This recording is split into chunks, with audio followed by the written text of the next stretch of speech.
kaya ibig sabihin ng panaginip na yan?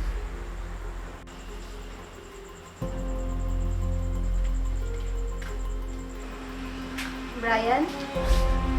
Nay, Bakit anak? may napanaginipan po ako, Nay. May isang bata daw na nakahiga sa tabing dagat. Hindi malinaw yung panaginip ko. Pero takot na takot po ako, Nay. Wala yun anak. Panaginip lang yun. Nay, bakit po sa dami ng napapanaginipan ko? Yun po yung pinakakakaiba. Baka naman hindi ka nagdadasal anak. Bago ka matulog. Lagi po akong nagdadasal, Nay. Pero ngayon lang po ako nanaginip ng ganon. Hindi ko po maintindihan, Nay. Parang may pumapasok sa isip ko na hindi ko matandaan, Nay. Hindi ko po alam ang pakiramdam.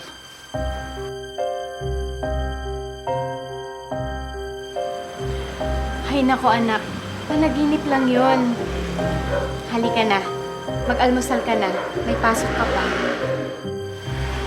Sige po, Nay. Susunod na lang po ako. Sige anak, ihahanda ko muna yung mesa. Sige po.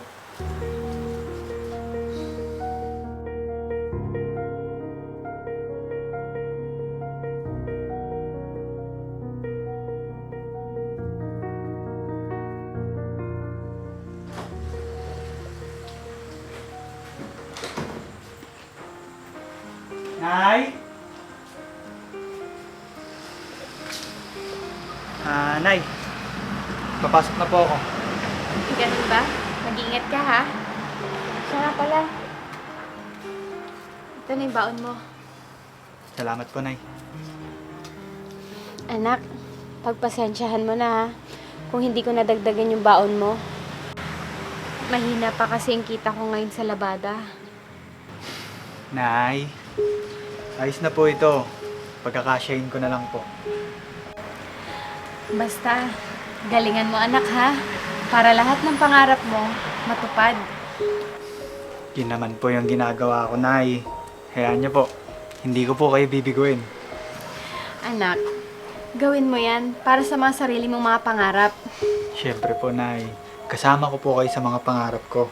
Sige na anak, pumasok ka na. Baka mamaya mahuli ka pa sa klase mo. Sige po, Nay. Ayos na po ako. Sige, mag-ingat ka. Napakaswerte ko naman na nagkaroon ako ng anak na tulad mo sa kabila ng saklap na naranasan ko sa buhay.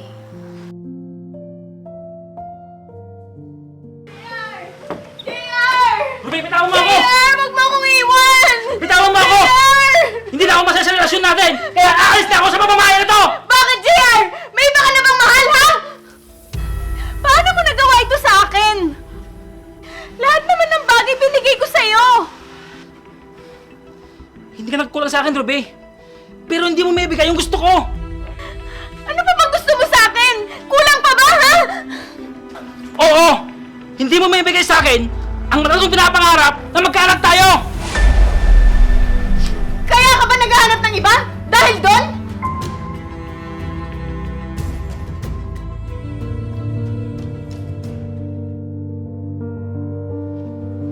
JR, pasensya ka na. Hindi ko sinasadya. Marami pa namang paraan para magkaanak tayo. Magagawa naman natin yun. Huwag mo lang akong iwan. Tama na, Ruby. Ayoko na. JR! JR! JR! Wala kang kwentang asawa! Sarili mo lang iniisip mo!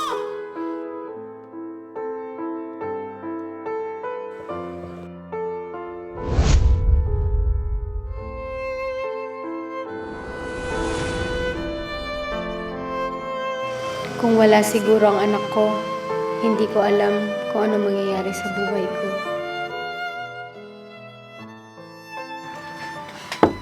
Tao po! Tao po! O, ikaw pala, Rysel. Halika, tuloy ka. Maupo ka muna. Salamat. Asan si Tita Ruby? Nakilabada siya dun sa kabilang baryo. Ganun ba? Ito nga pala yung listahan ng mga gagawin natin. Naku, ang dami pala ng mga kailangan natin bilhin. Oo nga eh. Pero kailangan natin yan. Baka bumagsak pa tayo sa isang subject kapag hindi natin nagawa yan. O sige. Kailangan ba talaga natin itong bilhin? Kung maaari sana, bukas na, para maumpisa na natin gawin. O sige, sasabihin ko na muna kay nanay. Baka sakaling makahingi ako sa kanya. Sige. Sadali lang kukuha lang kita ng merienda. Huwag na, Brian. Aalis na din naman ako. Dumaan lang ako para ibigay ang listahan para sa gagawin natin. Sige, Brian. Alis na ako. May pupuntahan pa kasi ako. Bukas na lang sabay tayong papasok at bibili ng mga gagamitin natin. Sige, Rysel, mag-ingat ka. Sige. Paano kaya ito?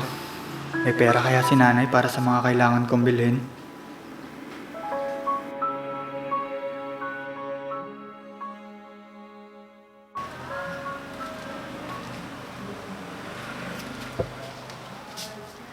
Brian?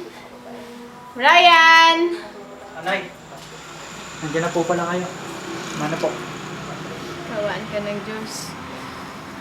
Anak, pwede mo ba akong kuhanan ng tubig? Pagod kasi ako. Sige po, Nay. Sandali lang po. Ito na po, Nay.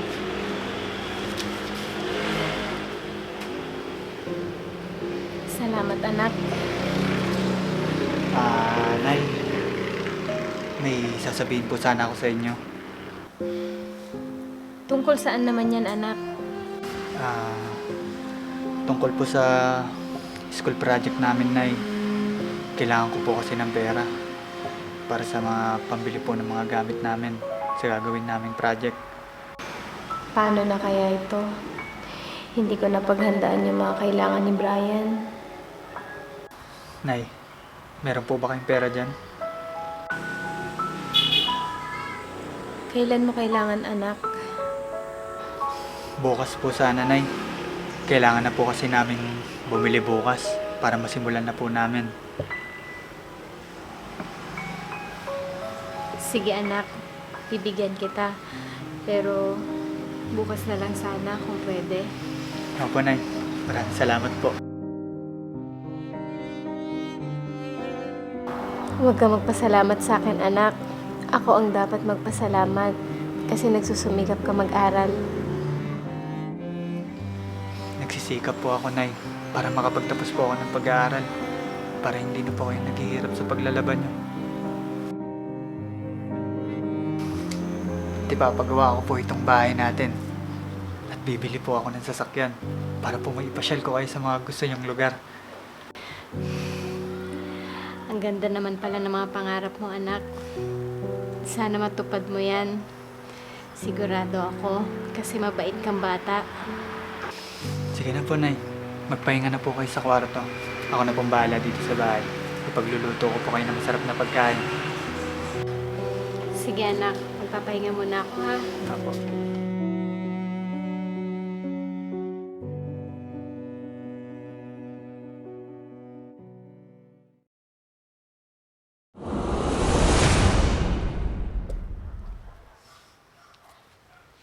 Nay! Nay! Oh, anak. Bakit? Tignan niyo po yung mga grades ko.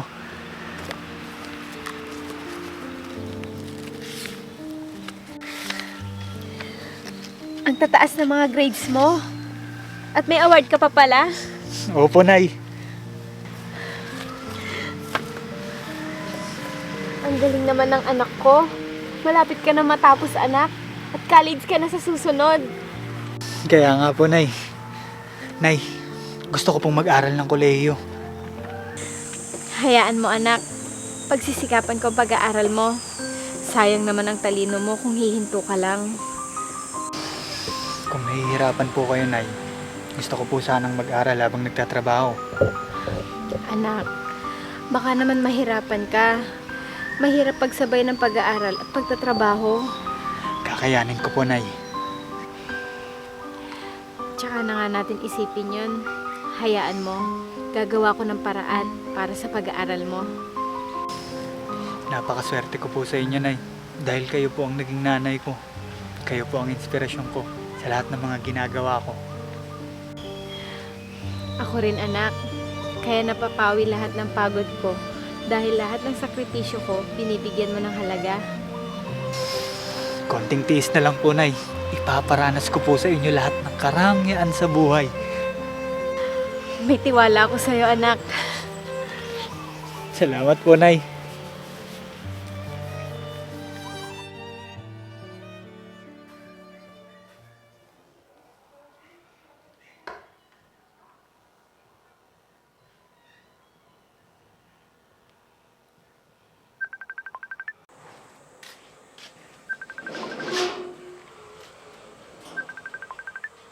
Sino kaya to? Hello? Hello, Ate Ruby. Si Marga to. Oh, Marga. Kumusta na? Eto, mabuti naman. Di ba nandyan ka na sa Maynila ngayon nagtatrabaho?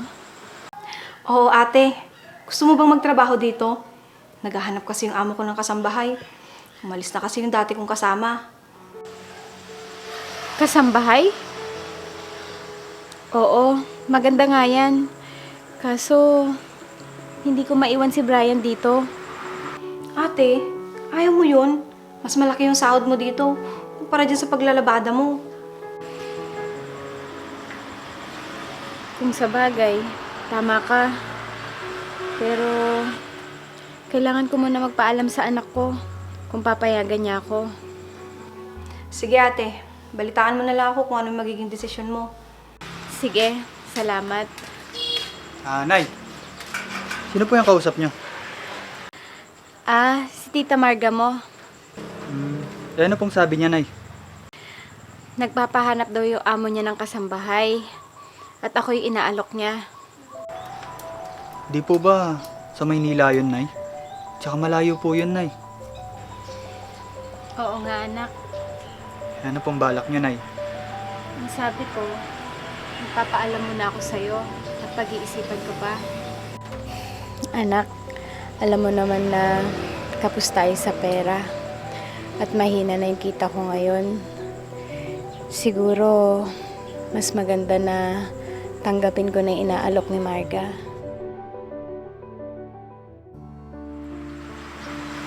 Ibig sabihin po niyan, Nay, doon na po kayo niyan tutuloy. Oo, anak. Hindi naman ako makakauwi araw-araw kasi malayo yun. Iiwan niyo po ako mag-isa dito, Nay. Anak, naisip ko lang naman para makapagpatuloy ka ulit sa pag-aaral mo. Hindi madali, pero kailangan natin magsakripisyo para sa mga pangarap mo. Sige po, Nay.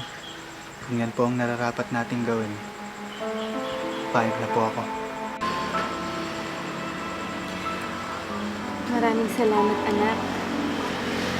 Sasabihin ko na lang yung Tita Marga mo.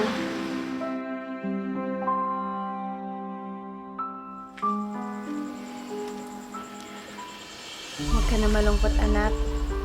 Para sa'yo din naman to. Opo, Nay.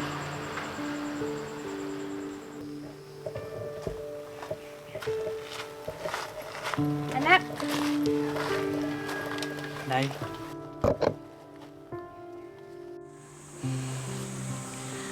Aalis na ako, ha? Ikaw na munang bahala dito sa bahay. Uuwi naman ako pag wala akong pasok.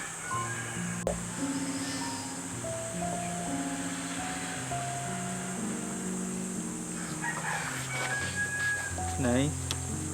Basta po, mag-iingat po kayo dun, ha? Ikaw din, anak. Magpapasama ka dito sa pinsan mo, ha? At huwag ka magpapagabi. Pagkagaling sa school, umuwi ka agad. Opo, Nay. Tawagan niyo po ako palagi, ha? Oo naman anak. Basta, pag wala akong ginagawa. Sige na, aalis na ako. Opo, Nay. Sige na anak.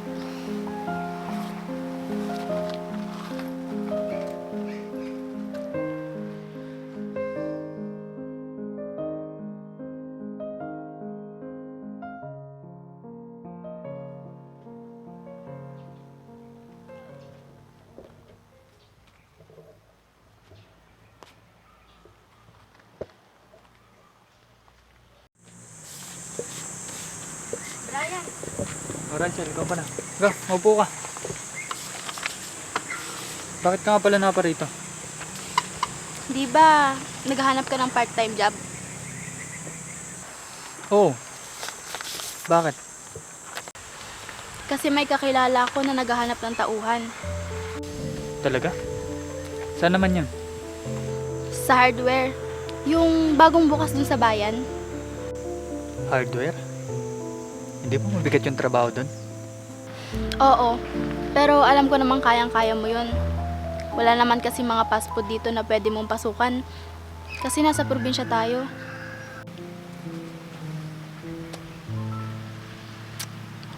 O sige. Susubukan ko mag-apply. Pero sigurado ka ba na pwede ako doon? Oo. Bilisan mo na mag-apply. Baka makahanap na sila ng iba. Ikaw din. Sayang yun.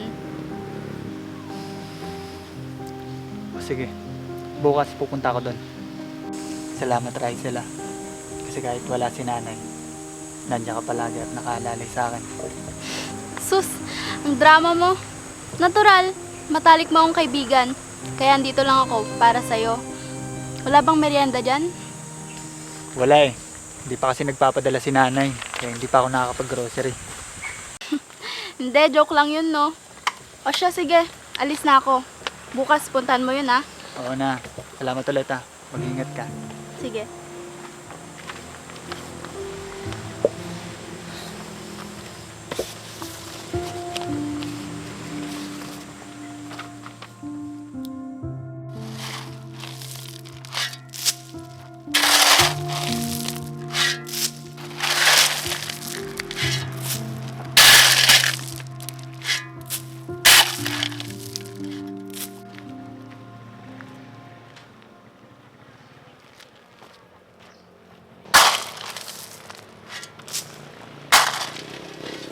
Ikaw bang bago dito? Opo. Sir ang itawag mo sa akin. Dahil ako ang boss mo dito. Opo, sir. Yan, ganyan. Ayaw kong tatamad-tamad ka dito ah. Naintindihan mo? Yes, sir.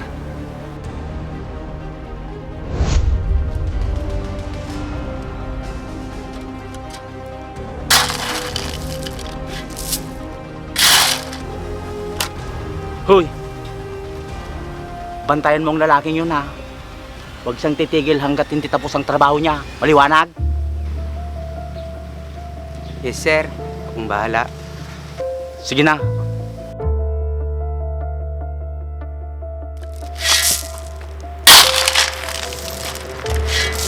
Hoy, Brian.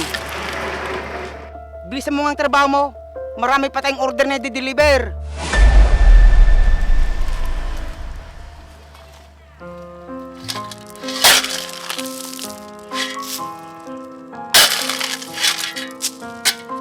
Para sa pangarap ko. At para na rin makatulong sa mga gastusin sa bahay. At para hindi na rin ako papigat kay nanay. Si nanay. Hello po, Nay. Hello anak. Kumusta ka na? Ayos lang naman po ako dito, Nay. Hoy! Sinabi ko bang pwede kang humawak ng telepono? Anak! Hello anak! Nasaan kaya si Brian?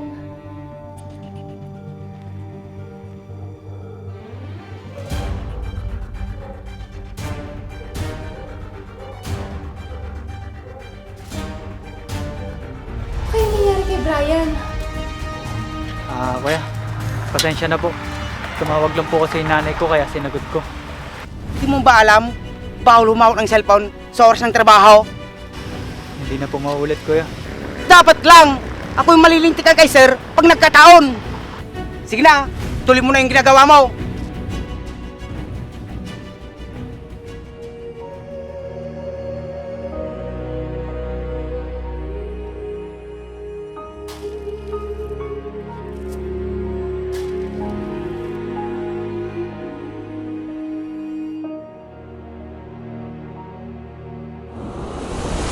Jairus! Jairus! Jairus! Jairus! Jairus! Jairus!